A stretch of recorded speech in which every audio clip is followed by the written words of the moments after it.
What's going on, guys? Kaiger here. This is what I was telling you that was coming. This is my Gladiator PvP quick reference guide. I'm super zoomed in so we can look at everything as we go, but it is just going to be one picture as you see right here. It's going to be on my Discord, link down below. And what it's trying to do, as we see right here, Gladiator, a little bit about it, class benefits right there.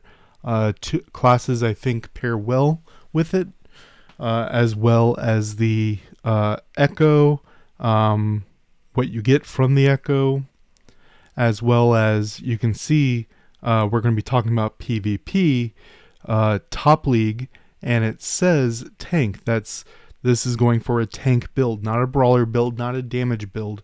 This is a tank build. Other cheat sheets will focus on things like this, as well as there will also be a PvE one as well. So taking a look, also obviously have my branding in the top right to let people know who made it and where to find more of them. So if we take a look right here, we're looking at deployed fairies and assist fairies. We're using water here. The most important one that needs to be on the team for top league is Ikoria, and that is because while you're in Ikoria, while you're on the Ikoria class, then your your skills, you will ignore knock up, knock back, or pull effects for a short amount of time. Gladiator already does that. Whenever you use a gladiator type skill, it won't use it if you use Soul Blast, for example, which is a berserker type skill. But Ikoria is very important to use it on something like Priest or the Dragon Knight class, because they don't innately have that.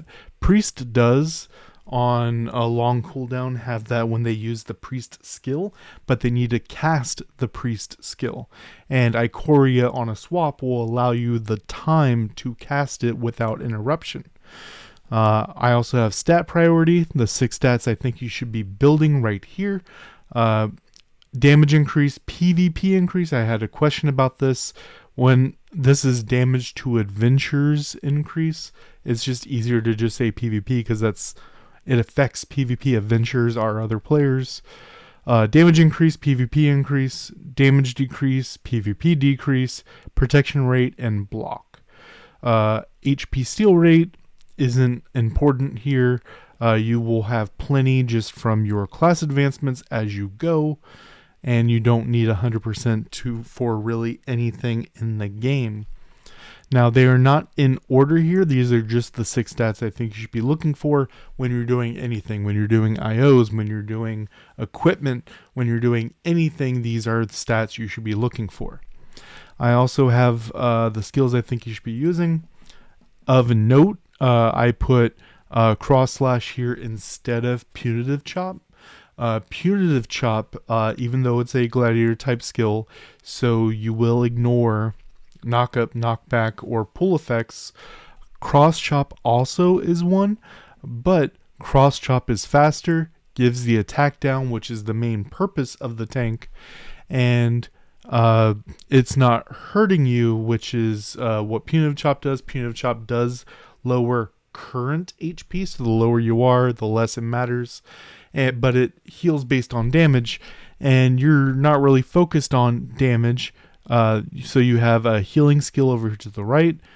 We have Moon Slash, which is a great CC ability. We are not using Punitive Chop, as I just mentioned, but we are using Crosscut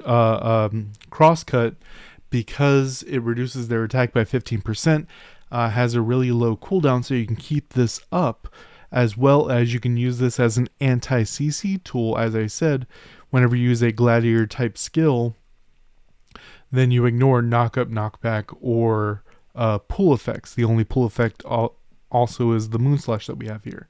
I have the cores right here, and the will cores and generations over here. As you see, it says level 12 God Bless and Rigidity with a 4-set God Bless heal. So as you see the pictures right there, if you just want to look at the pictures, the crystals over here attack, block, and tenacity.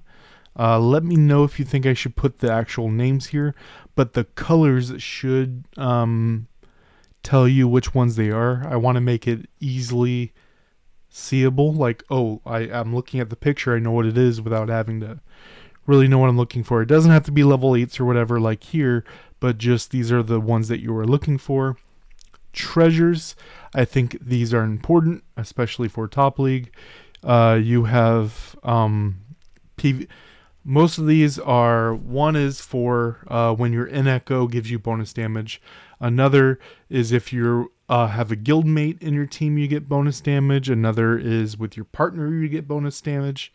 And the fourth one, the big one up here, the goblet, gives you just a bonus damage if you hit 2 or more adventures, and every single skill on our bar can hit at least 2 units.